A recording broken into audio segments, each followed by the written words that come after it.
कोयल परिवार की बहू थी। कंगना जिठानी थी और पायल देवरानी। कंगना स्वभाव में थोड़ी सीधी सादी और नरम दिल की थी, वहीं पायल बड़ी तेज तर्रार और चालाक किस्म की औरत थी। दिन के 24 घंटे में से 25 घंटे वो यही सोचने में बिता देती कि किस तरह चालाकी दिखाकर वो घर के काम और जिम्मेदारियों से दूर भाग सके। एक दिन, अरे पायल, कल जब तुम बाजार जा रही थी तो मैंने तुम्हें कहा था ना कि बाजार से लौटते समय माँ जी के लिए एक शॉल लेते आना। बहुत ठंड पड़ रही है और माँ जी का शॉल बिल्कुल बेकार हो गया है, फिर तुम लेकर क्यों नहीं आई? बड़ी चालाक है भाभी आप। जब भी खर्च करने की बारी आती है बड़ी चालाकी से आप बाजी को मेरी तरफ घुमा देती हैं, और जब माँ जी के सामने नंबर बढ़ाने का मौका होता है तो लपक कर आप उनकी आज्ञाकारी बहू बन जाती हैं। क्यों, ठीक कहा ना? अरे बताओ तो, मैंने ऐसा कब किया पायल? और माँ जी कोई मेरे अकेले की सास नहीं है। तुम्हें माँ जी की सेवा करने से किसने रोका है? जितना मन करे उतनी सेवा करो और खूब नंबर बटोरो, लेकिन तुम्हें तो हाथ पैर हिले बिना ही 5 उंगलियां घी में और सर कढ़ाई में चाहिए। और तुम्हारे कहने का मतलब क्या है, हाँ? कि जब भी खर्च की बात आती है तो मैं खर्च को तुम्हारी ओर टाल देती हूँ। बताओ तो जरा, आखिर कब मैंने माँ जी के ऊपर खर्च करने से अपना हाथ पीछे खींचा है? अभी पिछले महीने ही मैंने उनके लिए नया चश्मा बनवाया है, और मैंने कोई एहसान नहीं किया, ना मैं कोई एहसान जता रही हूँ। मैं बस तुम्हारी बात का जवाब दे रही हूँ, इसलिए आगे से मुझसे कुछ भी कहने से पहले ना 2 बार सोच लेना, क्योंकि ना मैं किसी से गलत बात कहती हूँ और ना ही गलत बर्दाश्त करती हूँ। कंगना देवरानी पायल को बातें सुनाने के बाद अपने कमरे में चली गई थी। दरअसल पायल का स्वभाव ही ऐसा था, जहाँ सासू माँ के ऊपर पैसे खर्च करने की या उनकी सेवा करने की बात आती, वो झट से दाएं बाएं हो जाती। लगता है अब इस समस्या का कोई स्थायी समाधान ढूंढना पड़ेगा। आज तक तो कंगना भाभी गूंगी गाय बनकर सब कुछ सह रही थी, कभी कुछ नहीं बोलती थी, लेकिन आज तो उन्होंने भी अपना मुंह खोलकर ये साफ कर दिया है कि अब ये सब बर्दाश्त नहीं करेंगी। ऐसा क्या करूं कि मुझे इन सब से परमानेंट छुटकारा मिल जाए? इससे पहले कि भाभी मुझे माँ जी का खर्च बांटने या काम करने का दबाव बनाए, मैं अपना रास्ता ही अलग कर लेती हूँ। ना रहेगा बांस और ना बजेगी बांसुरी। सुनिए जी, आखिर कब तक हम एक कमरे में रहकर गुजारा करते रहेंगे? ऊपर का पूरा फ्लोर किराए पर देकर हम लोग यहाँ एक कमरे में गुजारा कर रहे हैं। अरे अब बच्चे भी बड़े हो रहे हैं, आखिर कब तक ऐसे ही चलता रहेगा? बस बहुत हो गया जी। अब मैं ना माँ जी से बात करके ऊपर का फ्लोर हमें देने के बारे में कह कर रहूंगी। भाभी को रहना है तो वो रहे एक कमरे में, लेकिन अब मेरा गुजारा एक कमरे में नहीं होता। देखो पायल, तुम्हें जो करना है वो करो। मेरे पास तुम्हारे इस महाभारत को सुनने का समय नहीं है। मेरे पास और भी बहुत से काम रहते हैं। कम से कम घर आकर मैं सुकून से कुछ समय बिताना चाहता हूँ। तुम माँ से बात कर लो, फिर जैसा माँ कहे आपस में देख लेना। बस भगवान के लिए मुझे बीच में मत घसीटना। पति की तरफ से हरी झंडी मिलते ही पायल अगले ही दिन अपनी सास के पास पहुंच जाती है। माँ जी, जब तक बच्चे नहीं हुए थे हम लोग आराम से एक कमरे में रह लेते थे, लेकिन अब बच्चे भी बड़े हो रहे हैं, एक कमरे में मेरा काम नहीं चल रहा। आप ऊपर के फ्लोर से किराएदारों को हटा दीजिए ना, ऊपर का फ्लोर हम इस्तेमाल करेंगे। देखो तो, बड़ी बहू इतने सालों से एक कमरे में गुजारा कर रही है और तुझे सबसे पहले अलग होने की आग लगी है, और तुझे ही ऊपर का फ्लोर क्यों दे दूं? बड़ी बहू की भी तो इच्छा हो सकती है कि ऊपर वो रहे। कोई बात नहीं माँ जी, मैं बात को तूल देना नहीं चाहती। अगर पायल को ऊपर का फ्लोर चाहिए तो आप इसे दे दीजिए, मुझे कोई दिक्कत नहीं है, मैं नीचे ही रह लूंगी। आप तो ऊपर जाएंगी नहीं, इसलिए मैं तो आपके साथ नीचे ही खुश हूँ। जेठानी की बात सुनकर पायल के मन में तो खुशी के लड्डू फूटने लगते हैं। हाय, उसकी तो मुंह मांगी मुराद पूरी जो हो गई थी। ये हुई ना बात। अब माँ जी तो सीढ़ी चढ़ के ऊपर आ नहीं पाएंगी, और सीधी सी बात है, जहाँ माँ जी रहेगी वहीं उनके रिश्तेदार और मेहमान भी आएंगे। ऊपर रहने के तो फायदे ही फायदे हैं, न काम का झंझट न मेहमानों का। अब भाभी लगी रहेंगी अकेले मेहमानों की खातिरदारी में, कभी चाय बनाओ तो कभी नाश्ता लगाओ। तंग आ गई थी मैं तो, अब जाकर चैन की बंसी बजाऊंगी। जल्दी ही ऊपर के फ्लोर से किराएदारों को हटाने के बाद पायल ऊपर शिफ्ट हो जाती है। माँ जी, मैं ये सोच रही हूँ कि हमारा घर एकदम सड़क के किनारे है, अगर आगे वाले कमरे में हम दुकान खोले तो कैसा रहेगा? अरे ये तो तूने बहुत अच्छी बात सोची बेटा, लेकिन दुकान पर बैठेगा कौन? आप चिंता मत करिए माँ जी, घर का काम मैं सुबह जल्दी उठकर निपटा दिया करूंगी, उसके बाद मैं ही पूरा दिन दुकान पर बैठा करूंगी। और अगर दुकान चल जाएगी तो हमारी फाइनेंशियल कंडीशन में काफी सुधार आ जाएगा। ठीक है बेटा, मुझे कोई एतराज नहीं है, जैसा तुझे ठीक लगे। जल्दी ही जेठानी कंगना सामने वाले कमरे को दुकान में तब्दील करवा देती है और उसमें जनरल स्टोर का छोटा बड़ा सामान लाकर भर देती है। हाय, बड़ी चालाक निकली कंगना भाभी तो।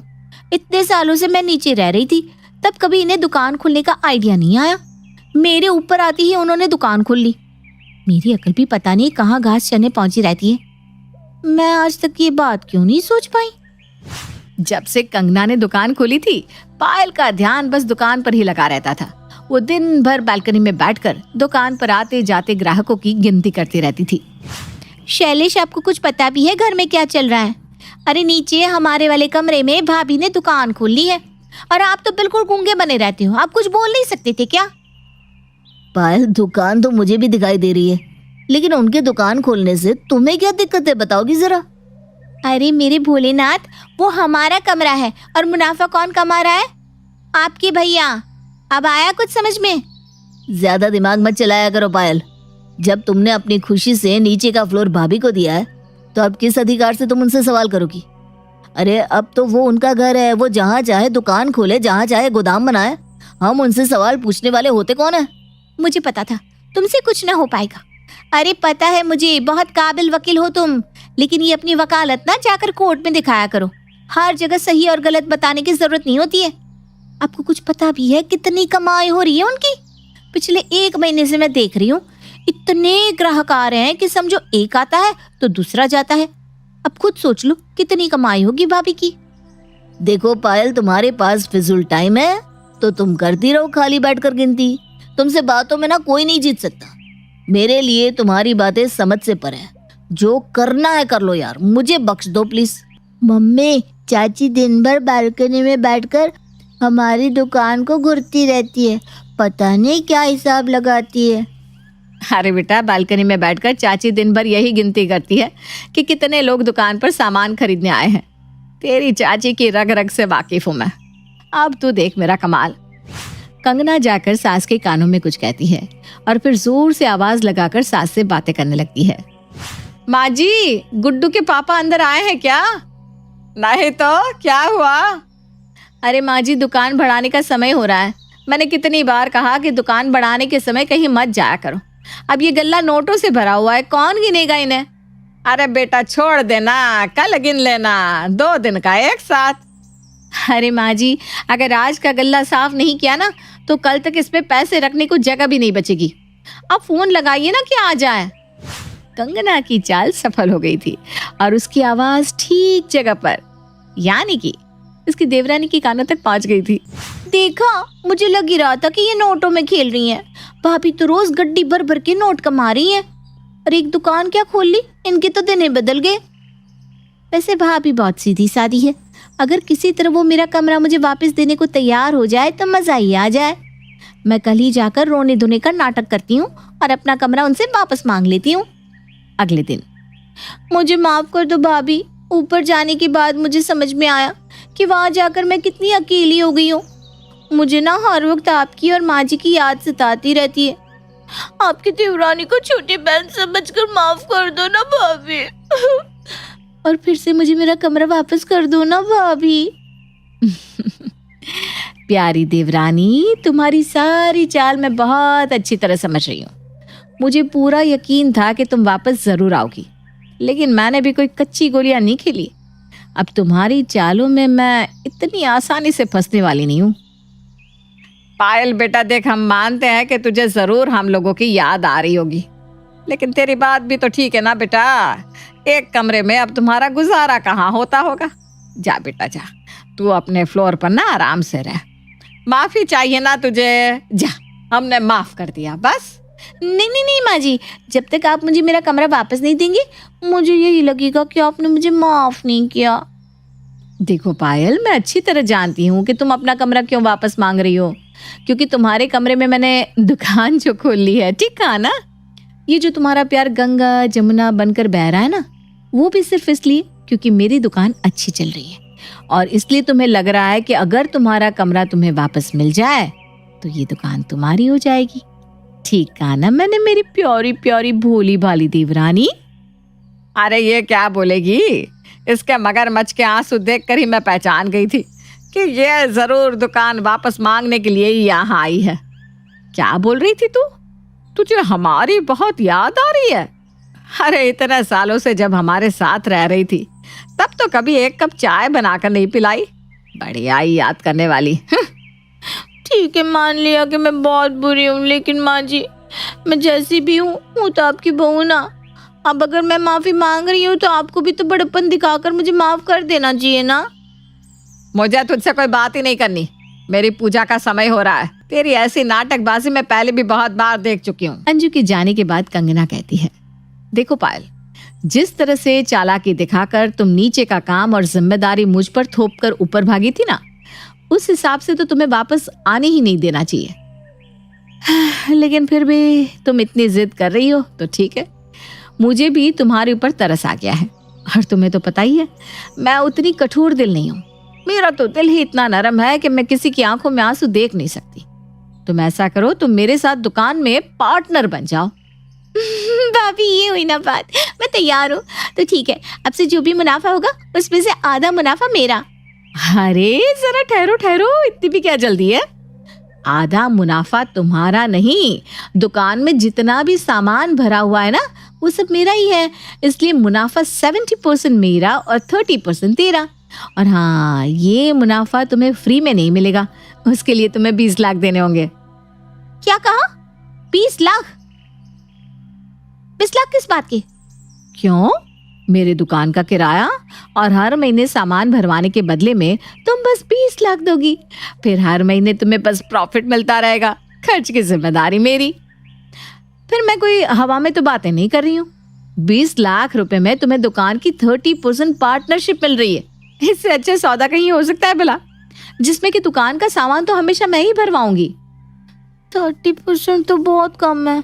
अगर आप मुझे 50% देने को तैयार हो जाओ तो मैं 20 लाख देने के लिए तैयार हूँ। देखो पायल, नीचे बहुत काम पड़े हैं, बच्चों का, माँ जी का और आने जाने वाले मेहमानों का काम करने के बाद मेरे पास दुकान में बैठने के लिए बड़ी मुश्किल से ही समय बचता है। ठीक है, काम करो, आधा दिन दुकान में गल्ला तुम संभालो तो मैं 10% की पार्टनरशिप तुम्हें और देने के लिए तैयार हूँ। कुछ देर सोचने विचारने के बाद पायल 40% की पार्टनरशिप करने के लिए तैयार हो जाती है। अगले दिन पायल दुकान में गल्ले पर बैठी होती है, तभी सासू माँ की बहन अपने पोते पोतियों के साथ वहां आ जाती है। नमस्ते मौसी जी, कैसी हैं आप? नमस्ते बेटा, मैं तो बहुत अच्छी हूँ। अरे वाह भाई, तेरी दुकान तो बहुत अच्छी लग रही है। बड़ी वैरायटी का सामान रखा हुआ है स्टोर में। अच्छा ये बिस्कुट तो निकालना जरा। कौन सा वाला? ये क्रीम बिस्किट, ये लीजिए। ऐसा कर, ये बिस्कुट अंदर कंगना के पास पहुंचा देना। कहना चाय के साथ नाश्ते में यही बिस्किट दे दे और वो एक पैकेट काजू नमकीन भी दे देना। मौसी की बात सुनकर पायल का पारा 7वें आसमान पर पहुंच गया था। वाह भी वाह, ये क्या बात हुई? मेहमान बनकर आओ और दुकान का सामान मुफ्त में उड़ाओ। ऐसे तो हमारी दुकान चल चुकी। पता नहीं माँ जी ऐसे रिश्तेदारों को मुंह क्यों लगाती है। जाते समय मौसी जी एक बार फिर दुकान में आती है। पिंकी, गट्टू, लो बेटा ये चाची की तरफ से टॉफी खोलो। अच्छा ऐसा करो, किंडर जॉय ले लो, बहुत पसंद है ना तुम दोनों को। और यहाँ तो घर की सी बात है, क्यों बेटा? मौसी की बात सुनकर पायल का खून खौल रहा था, लेकिन बेचारी उनसे कुछ कह नहीं पाती। धीरे धीरे पूरा दिन बीतता जा रहा था, लेकिन दुकान पर कोई भी ढंग का ग्राहक नहीं आया था। कोई ग्राहक टॉफी खरीदने आता तो कोई एक साबुन, कोई चाय पत्ती ले जाता तो कोई बिस्किट का पैकेट। रात होते होते पायल दुकान पर हुई माथापच्ची के कारण थक कर बिल्कुल पस्त हो गई थी। भाभी आइए गल्ला खोलिए, देखिए आज कितने का गल्ला हुआ। कंगना जाकर गल्ला खोलती है तो उसमें से बस 2000 रुपए निकलते हैं। जितना सामान आज पूरे दिन में बिका उसमें से 1500 तो उसकी लागत ही थी। 500 रुपए का मुनाफा है, 500 का 40% हुआ 200। ये लो तुम्हारे 200 रुपए आज का प्रॉफिट। क्या 200 रुपए? पूरे दिन ग्राहकों के साथ दिमाग खपाने के पास 200 का ही प्रॉफिट मिला है। अरे ये तो एक कॉमन सी बात है ना पायल, जो सामान तुम बेच रही हो उसकी लागत भी तो घटाई जाएगी ना, पूरा पैसा प्रॉफिट थोड़ी ना होता है। लेकिन आप तो गल्ले से गड्डियां लेकर जाती थी, उसका क्या? अरे वो तो हम अपनी तरफ से गल्ले में 15,000 रुपए रखते हैं ताकि गल्ला कभी खाली ना रहे। जेठानी की बात सुनकर पायल ने अपना सर पीट लिया था। खैर अब तो कुछ किया भी नहीं जा सकता था। उसने तो कंगना के साथ एफिडेविट साइन किया हुआ था। अब वो चाहकर भी अपनी बात से पलट नहीं सकती थी। अगले कुछ दिनों तक जब पायल दुकान पर आकर बैठती है तो उसे दिन भर दुकान की तरफ आते ग्राहकों का राज भी पता चल जाता है। घर के सामने से गुजरते सासू माँ के परिचित लोग उन्हें वहां कुर्सी पर बैठे देखकर उनसे आकर बात करते और कोई 10-20 रुपए का सामान लेकर चलते बनते। अरे बहन जी, आपने खोली है क्या ये दुकान? हाँ बहन जी, अपनी ही समझो, बड़ी बहू ने खोली है। आपको भी किसी सामान की जरूरत हो तो जरूर आना हमारी दुकान पर, सब सामान सस्ते में मिल जाएगा। अच्छा तो ला बेटा 250 ग्राम सूजी तोल दे, आज हलवाई बना लेंगे आपकी दुकान की खुशी में। अच्छा बेटा ऐसा करना, लिख लेना। वो क्या है ना, मैं तो ऐसे ही मिलने चली आई थी, पैसे लेकर नहीं आई हूँ ना। शीला के जाने के बाद मम्मी जी वो पैसे तो दे देंगी ना? अब 250 ग्राम सूजी के पैसे मांगने कौन इनके घर जाएगा? लगता है ये भी मुफ्त में ही चला गया। तभी एक और ग्राहक दुकान पर आता है। बासमती चावल कितने रुपए के हैं? 80 रुपए की। दिखाओ जरा कैसे हैं। पायल चावल निकाल कर दिखाती है। चावल तो खास नहीं लग रहा, खुशबू भी नहीं है। अरे पीछे दुकान पर 70 में मिल रहा है, रहने दो आप। बेचारी पायल पूरा दिन दुकान पर बिताती और बदले में उसे मिल रहा था सिर्फ 200 या 250 रुपए। एक हफ्ता दुकान पर बैठने के बाद पायल की हिम्मत जवाब दे गई थी और उसने दुकान पर आने के नाम से हाथ जोड़ लिए थे।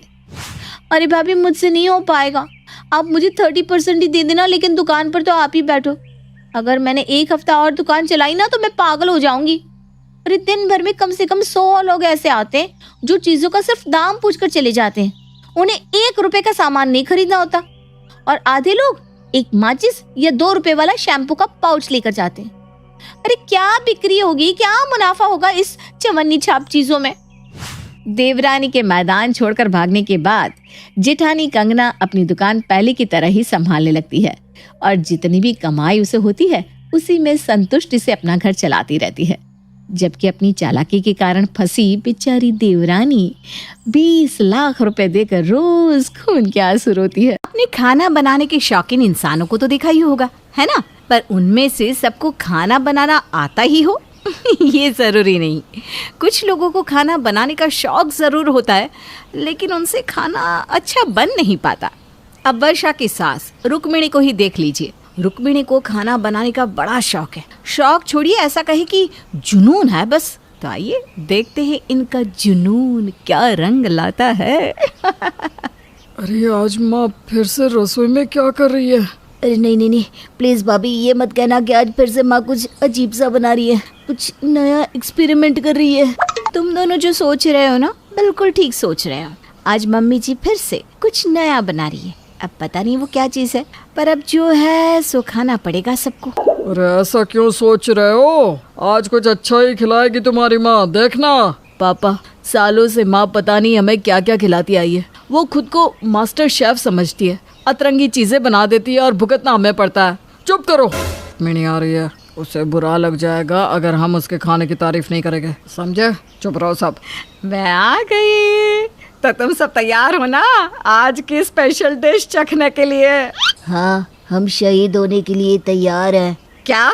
अरे इसका मतलब है कि हमसे तो सब्र ही नहीं हो रहा। अब जल्दी से बता भी दो कि क्या बनाया है। आज ना मैंने करेले के सैंडविच बनाए हैं, उसके साथ कद्दू की चटनी भी। क्या मम्मी जी, करेले के सैंडविच कौन बनाता है? माँ अब वर्षा आ गई है ना, तुम क्यों तकलीफ लेती हो?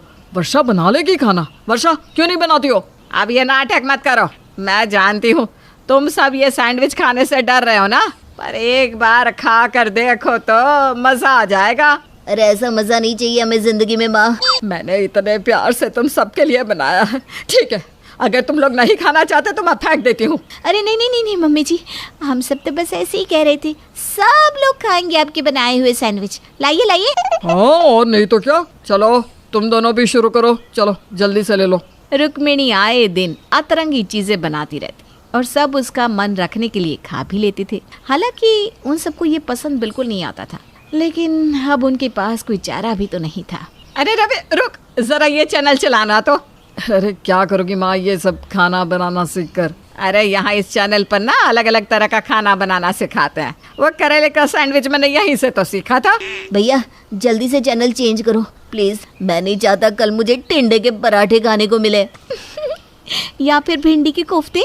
या फिर नीम के बने पकोड़े, या फिर काली चाय के साथ काली दाल के बिस्किट। हाँ हाँ, उड़ा लो मेरा मजाक, लेकिन मैं तुम सबको हेल्दी खाना खिलाती हूँ। हेल्दी भी और कुछ डिफरेंट भी। माँ उसे अलग नहीं अतरंगी कहते हैं, जिसे खाकर हमारा दिमाग काम करना बंद कर देता है। देखिए ना जी, ये सब मुझे कैसे चिढ़ा रहा है। खबरदार जो अपनी माँ से कुछ कहा तो। एक तो वो इतनी मेहनत से तुम लोगों के लिए सब बनाती है। हाँ वो बात अलग है कि खाना खाने लायक नहीं होता, पर बनाती तो है। माँ तुम कुछ ऐसा बनाओ ना जो तुम्हें सच में आता हो, जैसे। हाँ रुक्मिणी ये बात तो सच है। तुम कुछ ऐसा ट्राई करो जो सच में तुम्हें अच्छे तरीके से आता हो। तुम लोगों ने अभी मुझे पहचाना ही नहीं। मेरे हाथों में जादू है, जादू। तुम लोगों को पता है, जामनगर में मेरे आस पड़ोस वाले मेरे हाथ के मसाले और अचार के दीवाने थे, दीवाने। लोग मुझे ऑर्डर दिया करते थे मसाले बनाने का।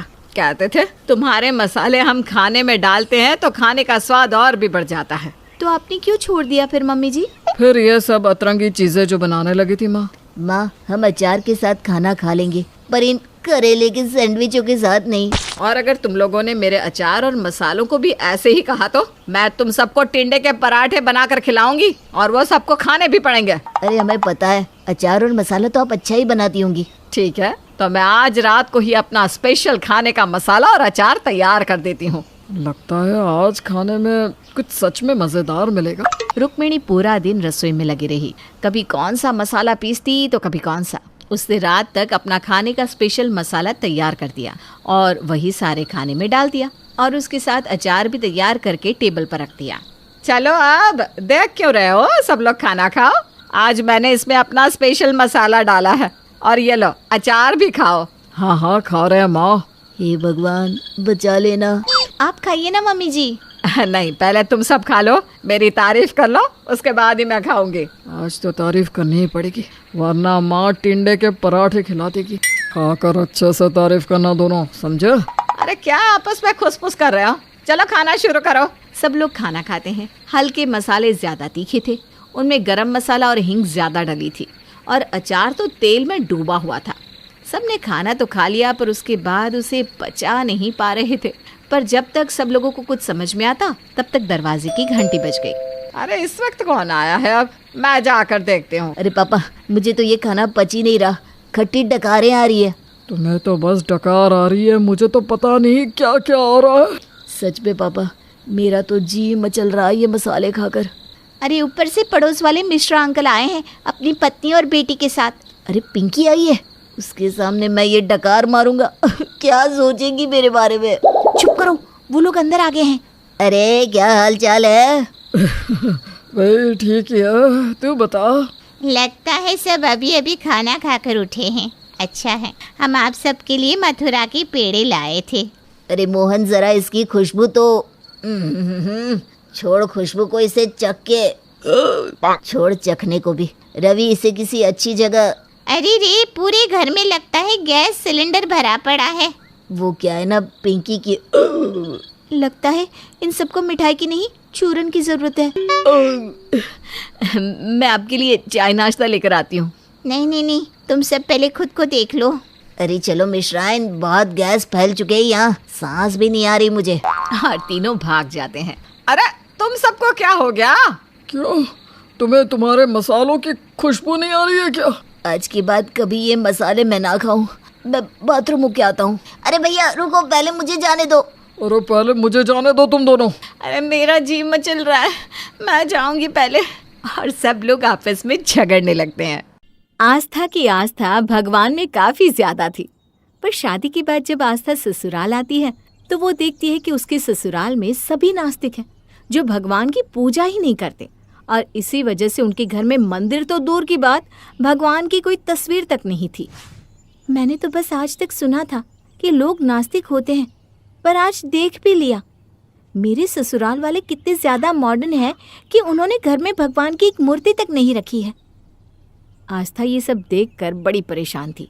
अब जैसे ही आस्था का पति दीपक कमरे में आता है तो आस्था दीपक से कहती है, दीपक, घर में भगवान की एक भी फोटो नहीं है, मैं भगवान की पूजा कैसे करूं? पर आस्था, तुम्हें पूजा करने की क्या जरूरत है? हमारे घर में कोई पूजा नहीं करता, और वैसे भी जमाना काफी आगे बढ़ चुका है। ये सब अंधविश्वास है। ये तो इंसान के विश्वास करने पर है। पर देखिए, मुझे रोज सुबह उठकर भगवान की पूजा करनी होती है, इसलिए आप मेरे लिए कान्हा जी की छोटी सी मूर्ति ले आओ, ताकि मैं अपने कान्हा जी की मूर्ति अपने कमरे में रखकर उनकी पूजा कर सकूं। ठीक है, कल ऑफिस से आते हुए तुम्हारे कान्हा जी ले आऊंगा। बस दीपक बोल तो देता है पर वो आस्था की बात मानता नहीं। ये देखकर आस्था को बहुत बुरा लगता है और वो इस बार अपनी सास पवित्रा से कहती है, माँ जी, मुझे इस घर में आए 1 हफ्ते से ऊपर हो चुका है, पर घर में ना ही मंदिर है और ना ही भगवान की तस्वीर। मुझे भगवान की पूजा करनी है। बहू, भगवान तो दिलों में बसते हैं, मूर्तियों में नहीं। और वैसे भी हमारे घर में पूजा पाठ में कोई विश्वास नहीं रखता, इसलिए तुम भी आराम करो।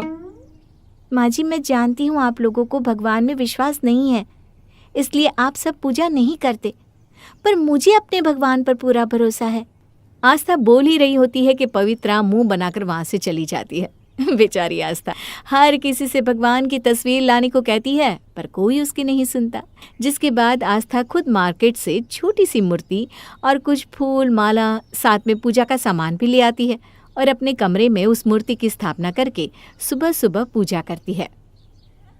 अच्युतम केशवम कृष्ण दामोदरम राम नारायणम जानकी वल्लभम, कौन कहता है भगवान आते नहीं। आस्था, ये सब क्या कर रही हो? सुबह सुबह प्लीज सोने दो ना थोड़ी देर। मैं पूजा कर रही हूँ और वैसे भी सुबह हो चुकी है, उठ जाओ ना। अब आस्था सबसे पहले दीपक को उठाकर उसे प्रसाद देती है, तो वहीं घंटियों की आवाज़ से अब तक पवित्रा भी उठ चुकी थी।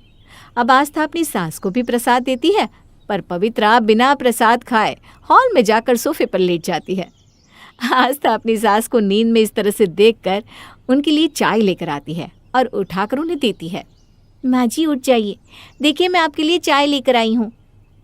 बहू, लगता है आज तूने कसम खा ली है मुझे सोने ना देने की। मैं कल ही अपना कमरा तेरे कमरे से दूर कर लूंगी ताकि मैं चैन से सो सकूं। माँ जी, आप अपना कमरा भले ही मेरे कमरे से दूर कर लें, पर आपको अब रोज़ सुबह भजन और घंटियों की आवाज़ सुनाई देगी, क्योंकि अब से इस घर में रोज़ पूजा होगी और वो पूजा मैं करूँगी। इस तरह से आस्था घर में पूजा करनी शुरू कर देती है। सभी घर वाले आस्था के पूजा पाठ से परेशान हो जाते हैं, क्योंकि पवित्रा का कमरा आस्था के कमरे के साथ था, इसलिए उसे सबसे ज्यादा आवाज आती थी। बहू, आखिर तेरी मुझसे क्या दुश्मनी है? तू चाहती क्या है, साफ साफ बता। माँ जी, मैं तो बस इतना चाहती हूँ कि मेरे ससुराल में भी छोटा सा मंदिर हो और जब मैं पूजा करूँ तो आप सब साथ में हो। अरे बहू, तुझे घर में मंदिर बनवाना है ना, बनवा ले, पर मुझसे वादा कर कि ये तेरे शंख घंटी पूजा करने की आवाज़ मेरे कानों में नहीं आएगी। अरे मेरी नींद पूरी नहीं हो पाती।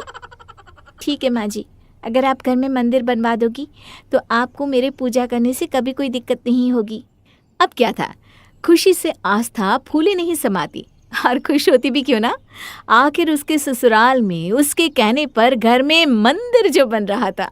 बहुत जल्द आस्था अपने ससुराल में छोटा सा मंदिर बनवा लेती है, जिसमें वो रोज पूजा करती और हमेशा की तरह पवित्रा की नींद खराब होती। बहू ने कहा था कि मंदिर बनने के बाद मुझे कोई परेशानी नहीं होगी, पर मेरे कानों में तो अब भी बहू के भजन की आवाज आ रही है। अच्युतम केशवम कृष्ण दामोदरम राम नारायणम जानकी वल्लभम, कौन कहता है भगवान आते नहीं। अरे मैंने गलती करी घर में मंदिर बनवा कर। इतना बोलकर पवित्रा तकिया अपने कानों पर रख देती है और कान को ढक लेती है और सो जाती है। अब ऐसे ही कुछ दिन बीत जाते हैं और एक दिन ऑफिस जाते हुए दीपक का एक्सीडेंट हो जाता है। अब जैसे ही आस्था और पवित्रा को पता चलता है कि दीपक का एक्सीडेंट हो गया है तो वो दोनों हॉस्पिटल जाती हैं, जहां उन्हें डॉक्टर से पता चलता है कि दीपक की हालत काफ़ी नाजुक है। हे भगवान, क्या हो गया मेरे दीपक के साथ? भगवान जी प्लीज़ मेरे दीपक को ठीक कर दीजिए। अगर दीपक जी ठीक हो गए तो मैं उनके साथ आपको चुनरी चढ़ाने आपके मंदिर आऊँगी।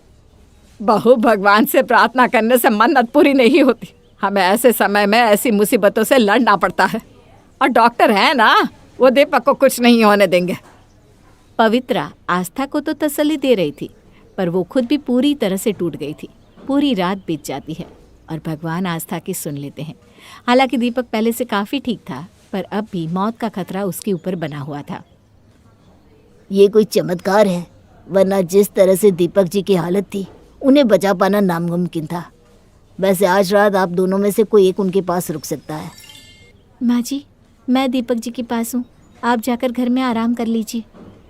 पर बहू, तू यहाँ हॉस्पिटल में अकेली कैसे रहेगी? माँ जी मैं रह लूँगी, आप बस घर जाकर आराम कर लीजिए। ठीक है बहू, पर कोई भी इमरजेंसी हो तो मुझे तुरंत कॉल करना। आस्था के कहने पर पवित्रा घर चली जाती है और सुबह दीपक से मिलने के लिए जब हॉस्पिटल जाने लगती है तो वो देखती है कि आज घर के मंदिर में पूजा नहीं हुई और ना ही मंदिर के सामने कोई दीप जल रहा है। ऐसा सुनसान मंदिर देखकर पवित्रा मंदिर में जाती है और अपनी बहू के बदले खुद पूजा करती है। मैंने कभी भी भगवान में विश्वास नहीं रखा और ना ही पूजा पाठ में, पर आज मुझे लगता है कि मेरी आस्था बहू की आस्था सच्ची है। शायद उसी की प्रार्थना की वजह से आज मेरा बेटा जिंदा है। हे भगवान, आज से पहले मैंने ना कभी पूजा की है और ना ही तुझसे कुछ मांगा है, पर आज मांग रही हूँ, मेरे बेटे को सही सलामत घर भेज दो। पवित्रा पूजा करके प्रसाद मंदिर में ले जाती है और अपनी बहू को देती है। अपनी सास का ये रूप देखकर आस्था को बहुत अच्छा लगता है। माँ जी, क्या आज घर के मंदिर में आपने दीपक जलाया? हाँ बहू, तू थी नहीं तो मैंने सोचा क्यों ना आज मैं ही पूजा कर लूँ। मुझे विश्वास नहीं हो रहा माँ जी कि आपने पूजा की। विश्वास तो मुझे भी नहीं हो रहा बहू। मैंने कभी सोचा नहीं था कि मुझे भी इन चीज़ों पर विश्वास होगा। मैं भी कभी पूजा पाठ करूँगी, पर मैंने जो कुछ अपनी आँखों से देखा है वो सच में एक चमत्कार ही है, और शायद तेरी प्रार्थना जो भगवान ने सुन ली। मैं नहीं जानती ईश्वर होते हैं या नहीं, पर डॉक्टर की बात सुनकर और अपने बेटे को देखकर अब मुझे भी यही लगता है कि ईश्वर होते हैं। अब पवित्रा को भी भगवान पर और उनके चमत्कार पर विश्वास हो जाता है, जिसके बाद आस्था के ससुराल वाले भी पूजा पाठ करने लगते हैं। और अब जब भी आस्था पूजा करती तो वो अपने साथ अपने परिवार वालों को पाती। ज्योतिका की शादी प्रेम से हुई होती है। ससुराल में सास बबीता और ससुर रतनलाल होते हैं। परम अपने माँ बाप और बीवी को छोड़कर मुंबई चला जाता है। वहाँ उसे एक अच्छे बिजनेस अपॉर्चुनिटी मिली होती है, जिससे वो खूब अच्छे पैसे भी कमा पाएगा, जिसके चलते अब ज्योतिका अकेले ही अपने सास ससुर के साथ रह जाती है। ज्योतिका बहू, तुझे शर्म नहीं आई सिर्फ एक सब्जी बनाते हुए? अरे रोज घर में 2-2 सब्जियां बननी चाहिए। मायके के बुलबुले से बाहर निकलो, अब तुम ससुराल में हो। ससुराल के नियम कायदे भूलो मत। तुम इस घर की बहू हो, अपना बहू धर्म अच्छे से निभाओ।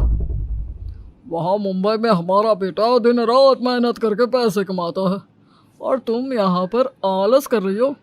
रोज घर में 2 प्रकार की सब्जियाँ, 4 प्रकार की दाल, पुलाव, मक्खन और देसी घी की रोटियाँ और 5 प्रकार की मिठाइयाँ बननी ही चाहिए, समझ गई? जी जी पापा जी, जी मम्मी जी। ज्योतिका एक टूर्स और ट्रैवल्स कंपनी में एम्प्लॉय के तौर पर काम करती थी, लेकिन बबीता और रतनलाल उससे इतना काम कराते कि बेचारी अपनी ऑफिस का काम भी ठीक से संभाल नहीं पाती। वो रसोई में एक हाथ से खाना बनाती और एक हाथ से फ़ोन कॉल पर मीटिंग अटेंड करती। जी जी सर, ऑल राइट, मैं आपको शाम होने से पहले ही सारे डॉक्यूमेंट्स मेल कर दूंगी। Okay okay. अच्छा, शिमला और मनाली के दिसंबर ट्रिप बैच की आइटनरी भी भेज देती हूँ, ग्रुप पर भी और आपको मेल पर भी। या श्योर श्योर। अरे ओ नासपिटी, तेरे शिमला मनाली के चक्कर में यहाँ नमक के बदले चीनी ना डाल देना। अगर स्वाद में कोई ऊंच नीच हुई ना तो तुझे मैं टोकरी भर के मिर्ची खिलाऊंगी, देख लेना तू। सासू माँ, आप बिल्कुल भी चिंता मत कीजिए, मुझे मल्टीटास्किंग करना आता है। मैं आपको गारंटी देती हूँ, खाने का स्वाद एकदम लाजवाब ही होगा। निगौड़ी कहीं की जबान मत चला इतने। ज्योतिका रात में सारा काम निपटाकर परम को वीडियो कॉल करती है। तब हाय परम, कैसा था तुम्हारा दिन? बहुत स्ट्रेस्ड लग रहे हो। हाँ यार, वो एक्चुअली आज दिन भर बहुत काम किया इसलिए थक गया हूँ। आपने खाना खा लिया? वहाँ पर अपने बाकी दोस्तों के साथ रहकर तो खाने की भी टेंशन होगी ना अलग से। हाँ, मेरे रूम में सारे लड़के ही रहते हैं ना, और फिर इन्हें इतना खाना बनाना कहाँ आता है, इसलिए होटल से ही मंगवा लेता हूँ खाना। ज्योतिका, तुम माँ पापा का अच्छे से ख्याल रखना, मैं जल्दी आ जाऊँगा पैसे कमा के। Okay, good night. लेकिन परम, 1 मिनट बात तो कर लो। ज्योतिका, मैं थक गया हूँ यार, चलो ना, बाय। परम वीडियो कॉल कट कर देता है। फिर अगले दिन ज्योतिका की तबीयत बिगड़ जाती है। फिर भी बबीता और रतनलाल उस पर जरा सी भी दया नहीं करते और उससे खूब काम कराते हैं। अरे हमें नहीं पता ये तबीयत खराब होने का ड्रामा ना अपने ऑफिस और मायके और लुक्खी सहेलियों के सामने करना, मेरे सामने नहीं। चल चल उठ, वरना बिस्तर से खींच कर उठाऊंगी तुझे। लेकिन सासू माँ। बबीता ने कहा ना, समझ में नहीं आता क्या एक बार? चलो उठो, बस मैडम को बहाना चाहिए आराम के। बबीता ज्योतिका का कंबल खींचकर फर्श पर फेंक देती है और उसे घसीटते हुए रसोई में धकेल देती है। सासू माँ, मुझे दर्द हो रहा है। चुप, मौन व्रत धारण कर और सारा काम करने लग जा। अगर 1 मिनट बैठ कर भी चैन की सांस लिए ना तो मुझसे बुरा और कोई नहीं होगा।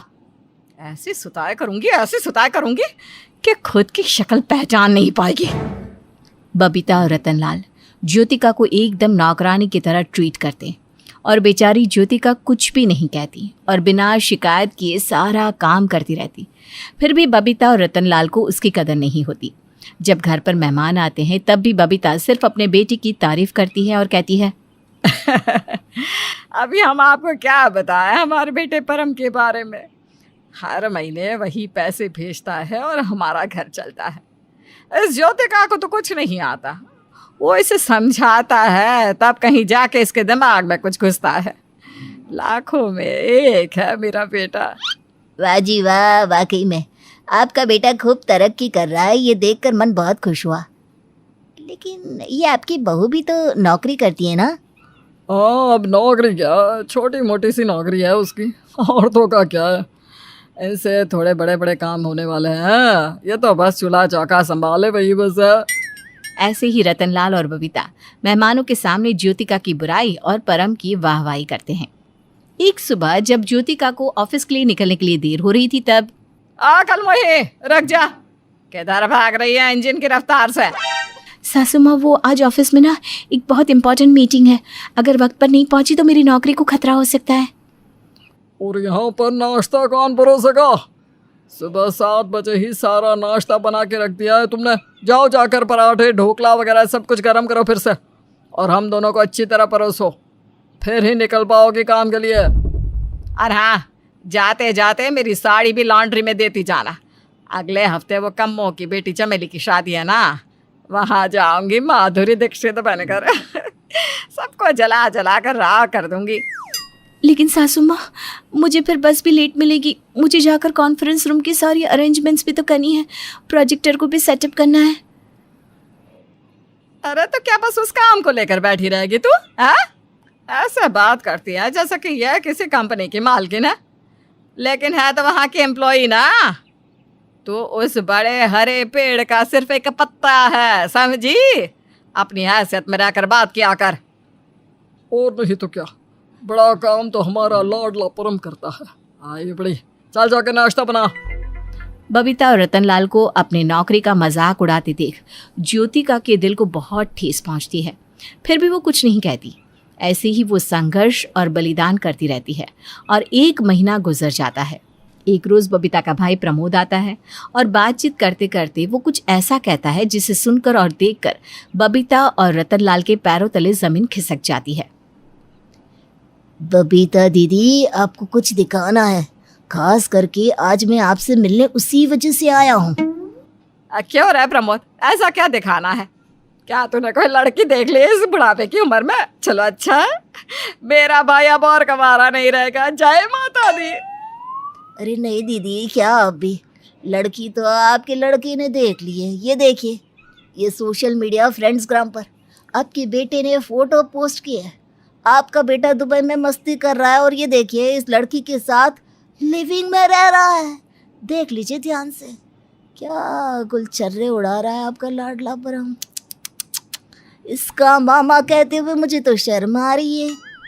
फ्रेंड्स ग्राम पर परम को दुबई में अय्याशी करते और किसी और लड़की के साथ लिविंग रिलेशनशिप में रहते देखकर बबीता और रतनलाल चौंक जाते हैं।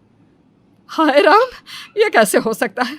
परम ने तो हमें कहा कि वो मुंबई में है, काम कर रहा है वहाँ और पैसे कमा रहा है, फिर ये सब। लेकिन प्रमोद, परम तो हर महीने हमारा खर्चा भी उठा रहा है, पैसे भी भेजता है हर महीने। अरे जीजा जी, नंगा क्या ना आएगा, क्या निचोड़ेगा? आपका सारा खर्चा आपका बेटा नहीं उठाता बल्कि आपकी बहू उठाती है। प्रमोद ज्योतिका को कमरे के बाहर बुलाता है और फिर, क्या? ये ज्योति का हमारा खर्चा? हाँ दीदी, ज्योतिका को परम के बारे में 1 महीने पहले ही पता चल गया था। उसने आखिरी बार उससे एक वीडियो कॉल पर बात की। उसके बाद परम ने ज्योतिका से बात करना बंद कर दिया। अरे इस पूरी दुनिया में आपको ज्योतिका जैसी बहू नहीं मिलेगी। इतना दर्द भरा विष का प्याला पीकर भी, इतना बड़ा धोखा मिलने के बाद भी वो कमा कर आप दोनों के खर्चे उठा रही है, आप दोनों को संभाल रही है। आपके बेटे ने तो 1 रुपया तक नहीं दिया अब तक। सारा पैसा सिर्फ ज्योतिका ने दिया। इसने खुद के लिए कुछ नहीं जमा किया। प्रमोद की बातें सुनकर बबीता और रतनलाल हैरान और हक्का बक्का रह जाते हैं और रो पड़ते हैं। हमें माफ कर दो ज्योतिका, हमने तुम्हारे साथ बहुत गलत किया। इस गलती की तो माफी भी नहीं मिलनी चाहिए हमें, फिर भी हमें माफ कर दो। हमारे सगे बेटे ने हमारा ख्याल नहीं रखा, लेकिन इस प्यारी बहू ने रखा। ज्योतिका बहू, सही मायनों में तो तू ही हमारी सच्ची और सगी संतान से बढ़कर निकली। माफ कर दे बेटा, पिता समझ कर ही माफ कर दे। बबीता और रतनलाल ज्योतिका के गले लगकर रोते हैं। फिर ज्योतिका उन्हें माफ कर देती है और उनकी देखभाल भी करती है।